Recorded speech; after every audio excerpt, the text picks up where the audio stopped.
Perfecto. Bueno, buenas tardes con todos nuevamente. Vamos a iniciar con este curso de gestión cultural, pero para adentrarnos un poquito en la gestión cultural vamos a conocer los ámbitos que en ella recaen antes de empezar con la parte práctica que es la construcción de proyectos. Les comento un poco cómo va a ser la dinámica de este módulo.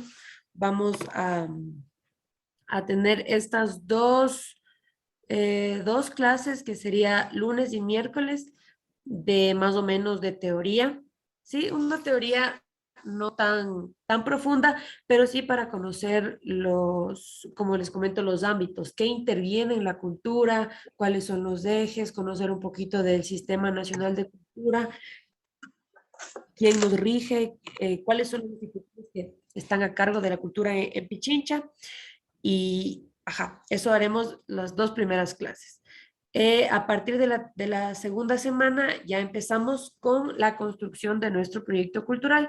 Es por ello que les pido que desde ya, con lo que vamos a ver ahora, más o menos piensen algún tema, algún proyecto en el que ustedes quisieran trabajar. No importa que luego no se vaya a plasmar, pero la idea es ya tener una base y construirlo a partir de ella. ¿Sí?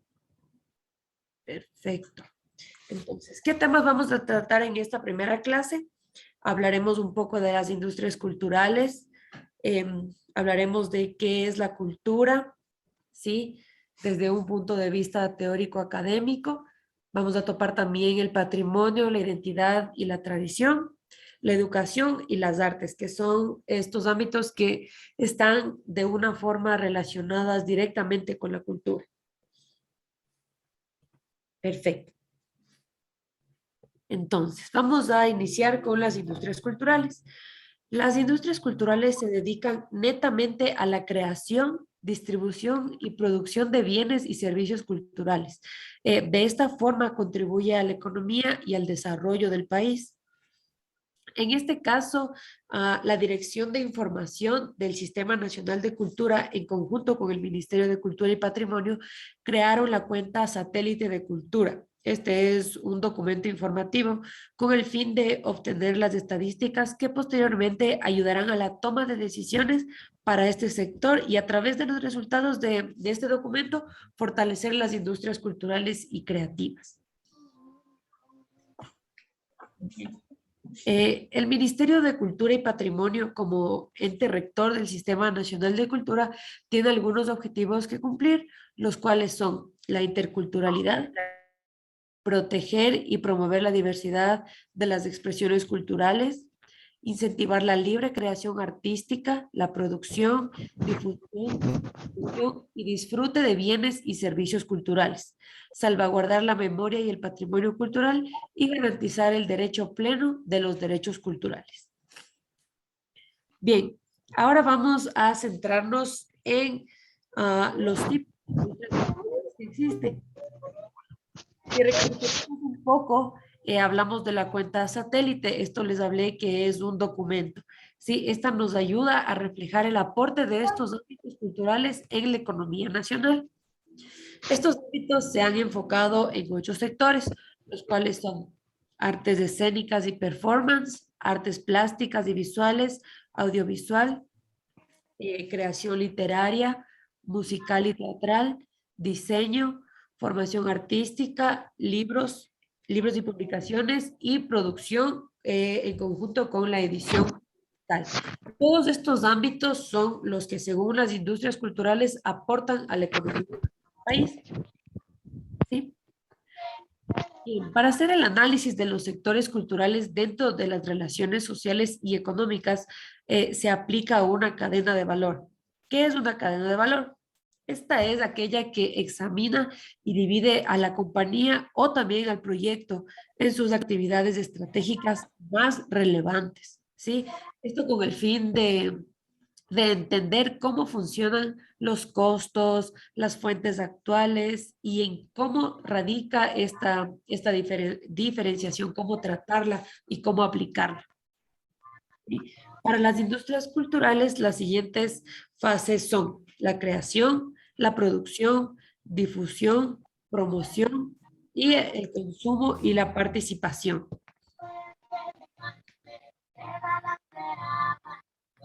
¿Alguien está con el micro prendido? Si me ayuda, porfa. Bien. Para el organismo encargado de... Parece que Roberto tiene prendido ese micrófono, que por favor apague. Todos estamos... Roberto. Muchas gracias. Rosamelia Poveda también tiene prendido su micrófono. Ahí ya no creo que hay ninguna interferencia, ¿verdad? Listo. Entonces, el organismo para proteger, en este caso, los derechos intelectuales que provienen de las industrias culturales, el organismo encargado es el Servicio Nacional de Derechos Intelectuales. ¿Sí? Ahora vamos a clasificar estas industrias culturales. Estas se dividen en tres y a su vez cada una tiene sus subdivisiones. ¿Sí? En editorial, es todo lo que conforman los libros, la industria gráfica, editorial, periódicos, revistas, diarios, literatura y las bibliotecas. Es decir, todo lo que nosotros conocemos como las publicaciones literarias entra en la parte de editorial, ¿sí? En el área audiovisual está la industria cinematográfica, la industria de televisión, fonográfica y la industria fotográfica, ¿sí? Es importante conocer esta diferenciación. En el plano de la fotografía tenemos la industria discográfico y la radio. Perfecto. Seguimos entonces con las artes visuales, que son los conciertos, las actuaciones, el teatro, las orquestas, la danza, la ópera, la artesanía, el diseño y la moda. Dentro del turismo cultural se encuentra la arquitectura, los museos y galerías, la gastronomía, los productos típicos y el ecoturismo. El deporte, bueno, que se divide en los que ya conocemos, que se ha vuelto más popular en estas épocas. Ya no solo se le da importancia al fútbol, sino que ya diversificamos los deportes. Bien, en cuanto a multimedia, tenemos el software, los videojuegos que también están teniendo un impacto bastante fuerte hoy en día, el soporte multimedia y la industria de la publicidad. Es importante mencionar que el sector de las industrias culturales fue uno de los más afectados por la pandemia y es por ello que el Ministerio de Cultura ha implementado algunos planes de contingencia para apoyar principalmente a los artistas, a los gestores culturales y trabajadores independientes, ¿sí? Entonces, ya que el Ministerio de Cultura nos da un aporte, si nosotros como gestores o como artistas independientes tenemos un proyecto, aquí tenemos una opción más de dónde presentarlo, ¿sí? Bien, aquí podemos observar la matriz de los servicios y los bienes culturales con la distinción de lo que es la gestión y la industria cultural.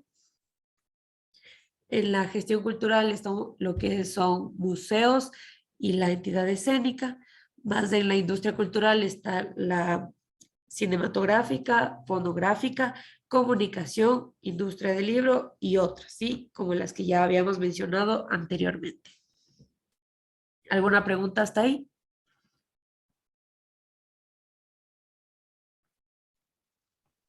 No, está todo bien. Ya, perfecto. Amiga, disculpa, ¿Sí? buenas tardes. Buenas Una tardes. consulta. También veo ahí dentro de la parte que está estipulado, no aquí, sino más hacia atrás, estaba estipulado los artesanos. Aquí dice artesanías. ¿Entra en la parte de esto, la parte artesanal? Claro, esto es una clasificación que ha hecho el Ministerio de Cultura. Entonces, sí entra la artesanía como parte de producción y servicio. Porque la ley artesanal, o sea, yo estoy hablando también como expresidente de la Junta Nacional de Artesanos, ¿Ya? Y me queda un poco a la duda aquí en esta parte, porque existe una ley artesanal y una ley cultural. En eso nomás voy a investigar y después hablamos. Sí, gracias la respuesta. Claro, perfecto. Listo. Entonces, Estimada Paula, yo también tengo una inquietud. Buenas tardes. buenas tardes. Usted hablaba del Ministerio de Cultura y Patrimonio que tiene establecido una cuenta satélite de cultura. ¿A esto se tiene acceso libremente? ¿Hay alguna página, algún link Claro para que poder sí. verificar? Hay un Usted me dice documento. que eso me facilita las estadísticas relacionadas hacia el sector cultural. Ujú, claro, yo voy al final de esta clase a armar un drive con todos el documento de la cuenta satélite, el formato de proyecto que vamos a trabajar y algunos cronogramas valorados para que nosotros podamos trabajar con ellos y yo les comparto al final de la clase, ¿les parece? Perfecto, muchas gracias. Buenas tardes, yo tengo una pregunta, por favor. Claro, dígame. Eh, en las dos diapositivas anteriores, por favor. ¿Es posible? La anterior. Ya. El SENADI, Servicio Nacional de Derechos Intelectuales. Ujú. Me imagino que esta es una oficina que ve, un departamento, una sección gubernamental que protege y de pronto coadyuva al desarrollo de los derechos de autoría de las industrias culturales, dice, ¿no es cierto? Claro, este Aquí, es el ente estatal que regula y controla la aplicación de las leyes a la propiedad intelectual. ya, ¿qué rol entonces, por ejemplo, tiene aquí? SAICE, por ejemplo, SAICE es para ajá, los o, compositores. o SARIME, Como le digo, SAICE y esas otras entidades, cada una tiene sus objetivos, su población focalizada. En este caso, el SENADI se encarga de los derechos intelectuales, ¿sí? El SAICE se encarga de las artes musicales. ya, ¿Y la otra eh, institución, cuál me nombró? SARIME, Sarime. Bueno, esa es también es de ajá, artistas de de música. artistas, de músicos. Ujú. Esa igual es Intérpretes para y la, músicos ejecutantes. ajá, exactamente. Entonces, Entonces, cuando hablamos de aquí y hablamos de fonografía, está refiriéndose a la industria discográfica, exactamente, ¿qué protege acá? claro, entonces en la industria fonográfica están las grabaciones, la distribución de medios sonoros, es decir, en formato CD, cassette, LP, vinilos o ahora lo que se usa más el formato digital, que es MP3. Ya, muchas gracias. Ujú. Perfecto. Una pregunta, ¿cuáles son los derechos que tenemos nosotros como artistas dentro del SENADI? Por favor, ¿cuáles son los requisitos para estar dentro de los derechos de la SENADI en el caso de la... Eso lo vamos a ver un poquito en las diapositivas que siguen para ver cuáles son los pasos a seguir y todo, y para entrar en esto del SENADI porque hay un formato. Ok, Entonces, gracias. eso les indicaría despuesito, ¿les parece? Y el YEPI, ¿El qué? Perdón. el YEPI. El YEPI. Esa es otra institución que está a cargo de los... Ya no existe. Esa El es de la YEPI era el entidad. SENADI. Ajá. Es la evolución. Sí, Ya, muchas gracias. buenas Perfecto. tardes. Yo quería acotar, ¿me escuchan? Sobre respecto a las técnicas artesanales, son considerados como bienes inmateriales, por eso es que forman parte de las industrias culturales. Todo el proceso que uno hace mediante los tejidos, mediante la cerámica, son considerados como bienes intangibles en el Ministerio de Cultura. Así es, como patrimonio material, patrimonio inmaterial, perdón. Vamos a continuar. Vamos a entender un poquito lo que es la cultura, su definición y la relación con el patrimonio cultural. Con esto queremos identificar y conocer las teorías de la cultura, del patrimonio y fundamentar el carácter interdisciplinario de la idea de patrimonio cultural. Bueno, el concepto de cultura que pretendo manejar para este curso es el concepto de Edward Taylor. Este es escrito en su libro Cultura Primitiva en el año 1871, el cual nos dice que la cultura es esa totalidad compleja que incluye conocimientos, creencias, arte, moral, leyes, las costumbres y cualquier otra capacidad y hábitos adquiridos por el hombre como miembros de una sociedad. ¿Sí? No sé qué les parece este concepto de cultura, pero yo pienso que este concepto es muy abarcativo y descriptivo a la vez, ya que no deja ningún ámbito por fuera. Es decir, este concepto ya no solo va a considerar a las artes, a las bellas artes como la cultura, no va a considerar a los lectores o a ningún otro ámbito en particular, sino que vemos que abarca desde conocimientos hasta la moral. Ahora bien, la cultura es eso que se va adquiriendo o aprendiendo de diferentes formas. Se puede ir absorbiendo desde muy pequeños cualquier tradición, cualquier creencia, y esta se le puede adquirir bajo algún tipo de instrucción formal o no formal. Ojo, esto es importante, y también de una manera transgeneracional, es decir, que pasa de generación en generación. Muy buenas noches. Un agradecimiento a la Casa de la Cultura, a la comunidad cultural que nos sigue. Un abrazo rompecostillas para mis amigas y amigos de la cultura. Solamente quisiera, en este punto del concepto, que ya eso de hombre, venimos ya 20 años luchando para que se ponga qué es la humanidad o lo humano, no es del hombre, por esto de género, nada más. Muchas gracias. Seguimos entonces. Bien, estos tres conceptos que lo podemos ver en pantalla son polisémicos. ¿Qué quiere decir polisémicos? Que manejan varios significados. Y esto es porque responden a construcciones sociales. La palabra tradición viene del latín tradere, que significa lo que se ha transmitido del pasado. Por ende, la tradición es un legado que se renueva y actualiza de forma constante. ¿Sí? Esta tradición remite al pasado, pero también a un presente vivo. Es lo que, como habíamos mencionado anteriormente, se lo transmite de manera transgeneracional. Y para seguir existiendo, esta necesita adaptarse, obviamente necesita modificarse a las nuevas realidades, a los hechos sociales que hoy en día estamos viviendo. ¿Sí? La tradición tiene elementos permanentes y elementos susceptibles al cambio.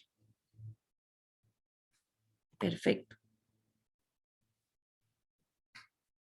Continuamos.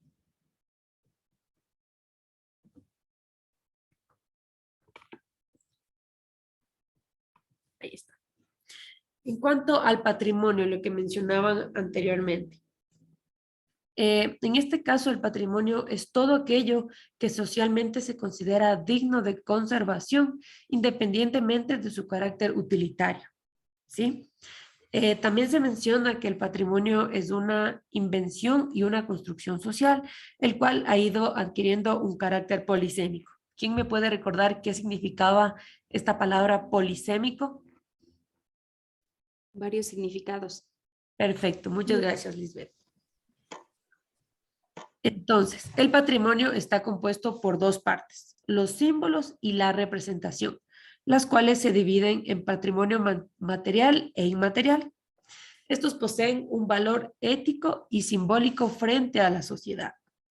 El patrimonio material o tangible se compone de los bienes muebles e inmuebles. En lo arquitectónico se relaciona con los monumentos, los edificios y construcciones que representan la memoria física. ¿Sí? El patrimonio inmaterial o intangible se refiere a los bienes simbólicos que a partir de su significación crean los conocimientos. Es decir, la sociedad les da un significado a estos saberes. Perfecto. Pasamos. Hola, perdón, una consulta, perdón la interrupción. ¿Es étnico y simbólico o ético y simbólico? Étnico y simbólico. Ok, gracias. Perfecto. Ahora, vamos a entrar un poquito a la filosofía, pero no tanto. Entonces, Aristóteles nos enseñó, entre muchas cosas, que el ser humano es un ser social por naturaleza y por ende necesita una identidad personal y una identidad comunitaria. ¿Sí? Eso estamos claros. Hay que tener en cuenta que la identidad siempre está ligada con la memoria. Hoy en día existen varios grupos de pertenencia que los cuales conocemos. Algunos ejemplos están las barras bravas, que están ligadas al fútbol, un grupo de lectura o un grupo religioso. Cada individuo es único y diferente a la vez, pero a pesar de esta distinción que tenemos los seres humanos, compartimos elementos y valores comunes, los cuales nos permiten diferenciarnos de los otros, pero sin dejar de ser uno mismo. Entonces, una persona de Quito tendrá el mismo sentido de pertenencia o de identidad que una persona de Guayaquil. ¿Qué dicen No. ustedes? ¿No? No, ¿Por qué? No. por el idioma, por su vestimenta, por la gastronomía. Claro, ese es un ejemplo muy válido y probablemente no, porque solo en el ámbito cultural hay varias cosas que nos pueden diferenciar. En Guayaquil la gente se puede identificar con la verbena guayaquileña y en Quito la gente se identifica con los chullas, o para ampliar un poquito más, en Pichincha con la yumbada, la de hablada de Alangasí, la de Píllaro u otras manifestaciones culturales. Entonces, podemos llegar a la conclusión de que la identidad es una construcción social fundamentada en la diferencia, ya que como lo mencionamos, tenemos una percepción sobre uno mismo y debido a esta percepción, en conjunto con los valores o creencias, nos unimos a un grupo en particular. A esto se le llama a la adscripción voluntaria, ¿sí? Que es el significado de un nosotros. Cuando nosotros nos unimos a un grupo voluntariamente, nos sentimos parte de algo, ¿sí? En cuanto a la percepción exterior, se refiere a la identificación con el grupo, es decir, una pertenencia grupal. Y acá aplica el concepto de ellos, ¿sí? Tenemos el nosotros y ellos. A esto se le llama la identidad nacional, que es lo que identifica a una sociedad a través de elementos, pueden ser de territorio, de símbolos patrios o incluso en la misma historia. A diferencia de la identidad cultural, esta identidad nacional que les menciono tiene caracteres políticos, económicos e ideológicos. Sin embargo, hay una fuerza que nos permite unir el patrimonio cultural con la identidad cultural para conocer de dónde venimos, hacia dónde vamos y quiénes somos. A partir de estos tres preceptos se va a basar nuestro proyecto, ¿sí? De dónde venimos, hacia dónde vamos y quiénes somos. Una pregunta con ese último tema. Disculpe, tal vez la cultura de otros países también se va a hablar o solo la autóctona definitivamente. En este caso estamos hablando de la cultura de Pichincha para enfocarnos en proyectos comunitarios. Gracias. Bien. Entonces, esta unión nos da una diferencia y un rostro distintivo para no confundirnos con las otras sociedades ni con los otros tipos de manifestaciones culturales. ¿Sí? Perfecto. Ahora pasamos a la educación. Bien, la educación, según los maestros vasconcelistas de México, radicaba en que el saber es poder. Es por ello que la apuesta política para la educación pública va creciendo cada vez más. Esto también se lo hace con la finalidad de llegar a un ascenso o cambio cultural, le podríamos decir. Es importante conocer que uno de los tres ejes que se requieren para lograr un cambio social, para abatir la desigualdad e impulsar el crecimiento es la educación. Los otros dos ejes, ¿cuáles podrán ser? ¿Quién me ayuda?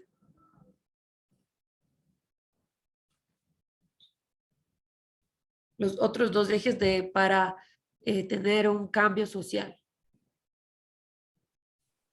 Es algo por lo que recién hemos pasado y seguimos pasando.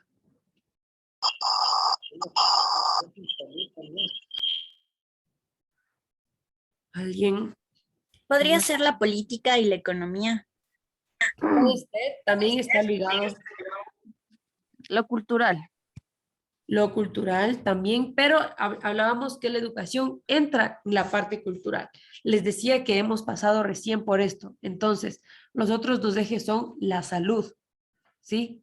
Primero también debemos como tratar de tener abastecido esta rama de la salud y la otra es el empleo, lo que se une con la educación para hacer un cambio social. Bien, como habíamos mencionado, la educación previa a la escolaridad se basa en el patrimonio inmaterial, es decir, en los saberes y conocimientos que los niños, que los infantes pueden adquirir previo a la instrucción formal. Instrucción formal lo llamamos a cuando ya empezamos la escolaridad obligatoria, que es a partir desde los 4 o 5 años. Bien, ahora, para cultura, artes y patrimonio, el Ministerio de Cultura ha propuesto el régimen integral de educación y formación en artes, cultura y patrimonio, RIEFAC. ¿Sí? Este evalúa, propone y diseña la política pública para educación formal y no formal, tanto en artes, en cultura y en patrimonio. ¿Sí? El RIEFAC. Las instituciones que intervienen en este régimen son el Sistema Nacional de Cultura y la Comisión Interinstitucional de Apoyo al RIEFAC, la cual está compuesta por algunas otras instituciones como el Ministerio de Educación, el propio Ministerio de Cultura, Ministerio de Trabajo y la Secretaría Técnica del Sistema Nacional de Cualificaciones Profesionales. Aquí vemos de cómo la educación y el empleo ya se va juntando. Por lo tanto, ya estamos uniendo dos de los tres ejes que se necesita para un cambio social. ¿Sí? Entonces, quien ejerce la coordinación del RIEFAC es la Dirección de Fortalecimiento. ¿Por qué no harás desorden? Porfa, alguien está con eso, gracias. Hablábamos de la coordinación del RIEFAC, que está a cargo de la Dirección de Fortalecimiento y Capacidades Culturales del Ministerio de Cultura y Patrimonio. Este régimen se articula con el sector público, con el sector privado, sector popular y solidario y con el ámbito artístico, cultural y patrimonial. Ya. Los ámbitos del RIEFAC son la educación formal y la educación no formal. Estos buscan la sensibilización al arte, la cultura y el patrimonio. Y la programación de estudios por niveles de formación desde la primera infancia hasta lo largo de la vida. ¿Sí? Las finalidades del RIEFAC son desarrollar la identidad cultural, la creatividad artística y el pensamiento crítico, formar públicos críticos, fortalecer las destrezas y expresiones artísticas e implementar los programas de educación. Entonces, si es que tenemos algún proyecto que esté ligado la educación con la cultura, ya tenemos este nuevo ámbito al cual podemos presentar el proyecto. Bien, y vamos a terminar con lo que son las artes. Bien, el arte es toda forma de expresión de carácter creativo. La creatividad es una cualidad que solamente se encuentra en los seres humanos y es la capacidad que tienen las personas para representar sus emociones, sentimientos o percepciones de su entorno y plasmarlos en una obra artística. Sí, antiguamente el concepto de arte solo se centraba en ciertas disciplinas como la pintura, el dibujo, el canto, la literatura o la música. Hoy en día este concepto abarca muchas más técnicas y obras. Entre las varias funciones claves que posee el arte para el desarrollo del ser humano en la sociedad, la más importante es que contribuye a la documentación y registro de la historia de las civilizaciones pasadas. Cada expresión artística funciona como un medio de transmisión cultural, de valores o de formas de ver el mundo. Sí, ahora vamos a hacer un pequeño ejercicio. Perdón, ¿puedo hacer